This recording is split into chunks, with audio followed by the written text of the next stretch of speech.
Le mensonge aujourd'hui est le principal outil pour les déconstructeurs. Alors ça n'est pas nouveau. Pendant la Révolution française, à l'Assemblée, il était dit clairement, vous devez mentir et c'est ce qui permettra en fait de faire prospérer la Révolution. On a des déclarations de députés, notamment au moment de la Convention, qui sont tout à fait extraordinaires. Le mensonge à l'époque était considéré comme un processus révolutionnaire normal permettant véritablement de lézarder la société et de la transformer complètement. Est-ce que vous avez un exemple précis, récent, de ce mensonge? Ah ben écoutez, j'en donnerai un seul parce qu'il est extraordinaire, c'est une illustration incroyable et je remercie ce monsieur d'avoir illustré de cette façon-là.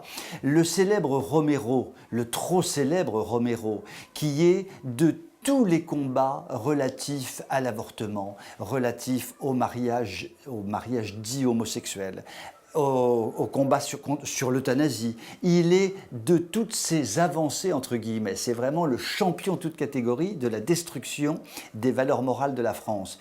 Romero lui-même a déclaré, et j'en suis tombé à la renverse, mais bien sûr que nous mentons tout le temps. Et regardez par exemple, au moment du Pacs, quand Christine Boutin a dit que le Pacs amènerait inévitablement le mariage pour les homosexuels, mais bien sûr qu'elle avait raison. Bien sûr qu'elle avait raison. Bien sûr que quand on se retrouvait entre nous, on rigolait en disant voilà, on va dire tout le contraire devant les médias, devant tout le monde, dans nos réunions publiques.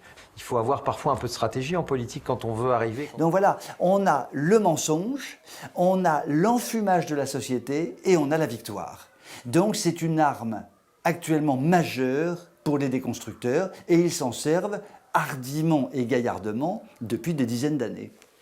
Alors face à cette arme de destruction massive de notre société, comment peut-on faire face? Mais écoutez, moi je ne vois qu'une seule solution, c'est que le mensonge n'a une utilité que s'il est public.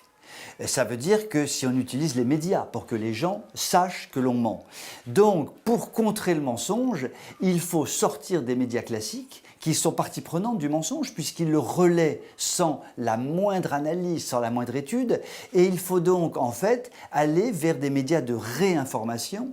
Liberté politique en fait partie, mais il y en a énormément de médias de réinformation. Ça va de TV Liberté en passant par le Salon Belge, en passant par Riposte Laïque, en passant par Nouvelles de France, et on peut en citer une tonne d'autres. Je m'excuse pour tous ceux que je ne cite pas. Donc le devoir, c'est prioritairement d'aller consulter ces organes de communication qui sont, eux, véritablement au service de la vérité. Et on sait que vérité et liberté marchent ensemble. Donc la vérité rendra libre, alors que le mensonge, s'il continue comme ça, nous mettra directement dans le sillage de la destruction et de la mort.